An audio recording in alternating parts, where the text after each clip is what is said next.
నమస్తే, welcome to NCN news. నేను పుష్ప. బులెటిన్ల ముందుగా హెడ్లైన్స్ చూద్దాం. 2,53,76,000 నగదును కాజేసిన కేసుకు సంబంధించి సంచలన నిజాలు బయటపెట్టిన కొవ్వూరు డీఎస్పీ దేవకుమార్. సాఫ్ట్వేర్ ఉద్యోగంలో పనిచేస్తున్న ఒక యువతిని మోసగించి బెదిరించి 2.5 కోట్ల రూపాయలు దోపిడీ చేసిన వ్యక్తిని నిడదవోలు సర్కిల్ పోలీసులు అరెస్టు చేసినట్లు కొవ్వూరు డీఎస్పీ దేవకుమార్ తెలిపారు. తూర్పుగోదావరి జిల్లా కొవ్వూరు డీఎస్పీ కార్యాలయంలో డీఎస్పీ దేవకుమార్ విలేకరుల సమావేశం నిర్వహించారు. ఈ సందర్భంగా ఆయన మాట్లాడుతూ, నిడదవోలుకు చెందిన ఒక యువతి హైదరాబాద్లో సాఫ్ట్వేర్ ఉద్యోగంలో ఉద్యోగం చేస్తోందని, ఈ క్రమంలో ఆమెతో పాటు కలిసి ఉంటున్న మరో యువతి తన భర్త దేవనాయక్ అనే వ్యక్తిని బాధిత యువతికి పరిచయం చేసిందని, ఆ క్రమంలో కొన్ని రోజుల తర్వాత నిడదవోలుకు చెందిన యువతికి ఫోన్ చేసి, నీ న్యూడ్ వీడియోలు నా వద్ద ఉన్నాయని వాటిని నెట్లో పెడతానంటూ దేవనాయక్ అనే వ్యక్తి బెదిరింపులకు దిగాడు.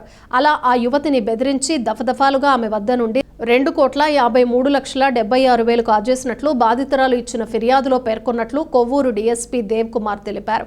దీనిపై విచారణ చేపట్టిన అనంతరం నిందితుడి కోసం గాలింపు చర్యలు చేపట్టి దానిపై నిడదవోలు సర్కిల్ ఇన్స్పెక్టర్ వారు ముద్దాయిని అరెస్టు చేసి అతని వద్ద నుండి స్థిర చర ఆస్తులు మరియు నగదు సుమారు 1,81,45,000 రూపాయలను సీజ్ చేసినట్లు డీఎస్పీ దేవకుమార్ తెలిపారు. నిందితులపై పలు సెక్షన్లలో కేసు నమోదు చేసినట్లు తెలిపారు. ఈ సందర్భంగా నిడదవోలు సర్కిల్ ఇన్స్పెక్టర్ పీవీజీ తిలక్ మరియు వారి సిబ్బందిని అభినందిస్తున్నట్లు తెలిపారు.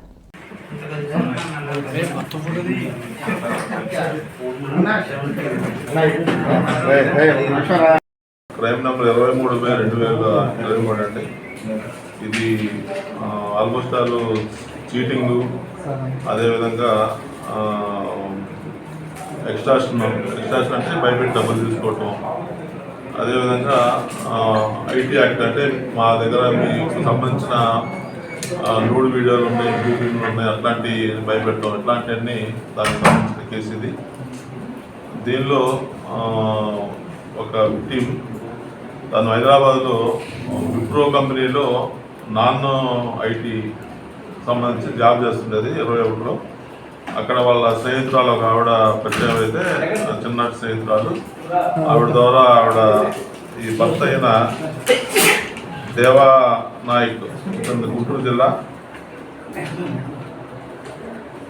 ఇతనితో పరిచయం అయితే వీళ్ళు కలిసిమెలిసి ఉండేవాళ్ళు, అందరూ హాస్టల్లో ఉండేవాళ్ళు. ఈ లేడీను నాయక్ ఇద్దరు భార్యాభర్తలు. ఈ అమ్మాయికి స్నేహితురాలు నాయక్ వైఫ్. వాళ్ళు కొంతకాలం ఉన్న తర్వాత ఈ అమ్మాయికి ఇంటికి వచ్చేసింది. ఈ సందర్భంగా ఏంటంటే, ఈ కుర్రాడు అమ్మాయి పాత ఫ్రెండే కాబట్టి ఫోన్ చేసి, నీకు సంబంధించిన కొన్ని నూడు ఫోటోలు ఉన్నాయి మా దగ్గర, అదేవిధంగా వీడియోలు ఉన్నాయి, అంటే ఇట్లా తను బాత్రూమ్కి వెళ్ళినప్పుడు తీసామని ఆ విధంగా బ్లాక్మెయిల్ చేసి అమ్మాయిని చిన్నగా భయపెట్టి ఆవిడ దగ్గర నుంచి తప్పతపాలుగా సుమారు 2,53,76,000 వరకు బ్యాంక్ ట్రాన్సాక్షన్స్ మరియు డైరెక్ట్గా డబ్బులు తీసుకోవటం, ఫోన్పే ద్వారా తన అకౌంట్కి ట్రాన్స్ఫర్ చేసుకున్నాడు. దాంతో అతను విలాసవంతమైన జీవితం స్టార్ట్ చేశాడు భార్యతో కలిసి.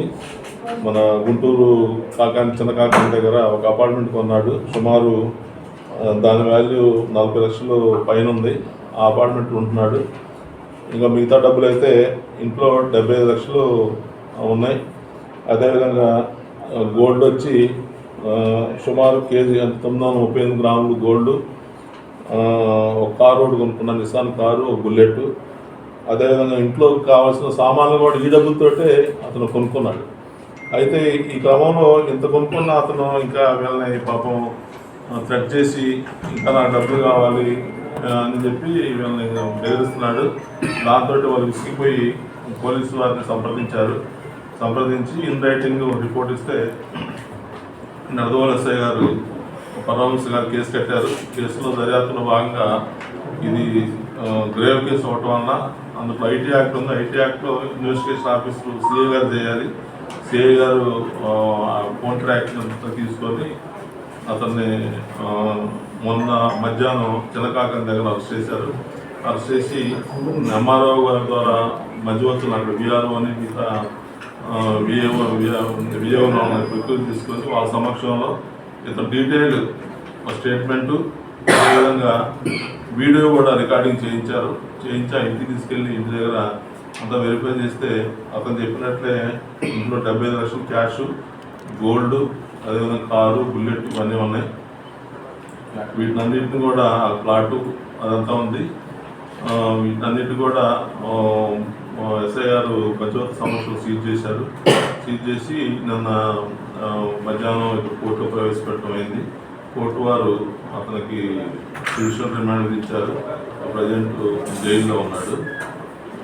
ఈ సందర్భంగా ఏంటంటే యాక్చువల్గా వాడి దగ్గర వీడియోలు వేరే అమ్మాయి ఇల్లీగల్గా చేసిన ఇష్యూస్ మీద వీడియోలు ఏమి లేవు. హాస్టల్లో ఉన్నప్పుడు ఈ అమ్మాయి స్నానానికి ఫోటోలు ఏమైనా వీడియోలు ఉన్నాయని చెప్పి థ్రెట్ చేసి భయపెట్టి డబ్బులు లాగాడు. ఈ సందర్భంగా మనకి ఇట్లాంటి ఎవరన్నా మనకి తెలిసిన వాళ్ళు కానీ లేదా ప్రజల్లో ఎక్కడైనా సరే ఉంటే ఎవరన్నా ఇట్లాంటి ప్రాబ్లమ్స్ ఉంటే ఆదిలోనే స్టార్టింగ్లోనే పోలీసులు తెలియజేస్తే మనం కంట్రోల్ చేస్తాం, కేసు కడతాం, యాక్షన్ తీసుకుంటాం. ఇప్పుడు సుమారు పాపం 2,53,00,000 లాస్ అయిన తర్వాత ఇప్పుడు మన దగ్గరకు వచ్చారు. ఇంకా వేధిస్తున్నాడని వచ్చారు. లేకపోతే ఇక్కడితో వదిలిపెట్టి వాళ్ళు ఇక పోలీస్ దగ్గరకు వచ్చేవాళ్ళు కాదు. ఫర్దర్గా కూడా వేధిస్తున్నాడని చెప్పి వాళ్ళు ఇంకా లాభం లేదు, మన ముందుకు వెళ్ళాల్సిందని చెప్పి ధైర్యంతో మన దగ్గరకు వచ్చారు. భయపడాల్సిన అవసరం లేదు. ఇట్లాంటి ఏదైనా ఉంటే స్టార్టింగ్లోనే పోలీస్ దగ్గరకు వస్తే తప్పకుండా చట్ట ప్రకారం యాక్షన్ తీసుకుంటాం.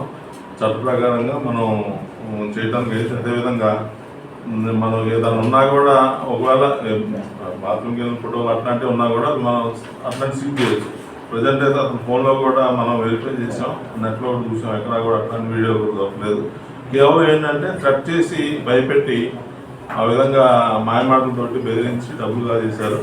దీని మీద డీటెయిల్గా మనకి ఏదైతే బ్యాంక్ ట్రాన్సాక్షన్స్ ఉన్నాయి, అదే ఫోన్పే ట్రాన్సాక్షన్స్ ఉన్నాయి, ఇవన్నీ కూడా మనకి కేసు ప్రూవ్ అవుతుంది. అతనికి బ్యాక్గ్రౌండ్ కూడా ఏం లేదు. వాళ్ళ తల్లిదండ్రులు గుంటూరు మిర్చి యార్డ్లో డైలీ లేబర్, ఫ్యామిలీ బ్యాక్గ్రౌండ్ కూడా ఏం లేదు. కేవలం ఈ అమ్మాయిని బెదిరించి సంపాదించిన డబ్బులతోటే వాడు ఇల్లు కొన్నాడు, కారు కొన్నాడు, బుల్లెట్ కొన్నాడు, గోల్డ్ కొన్నాడు.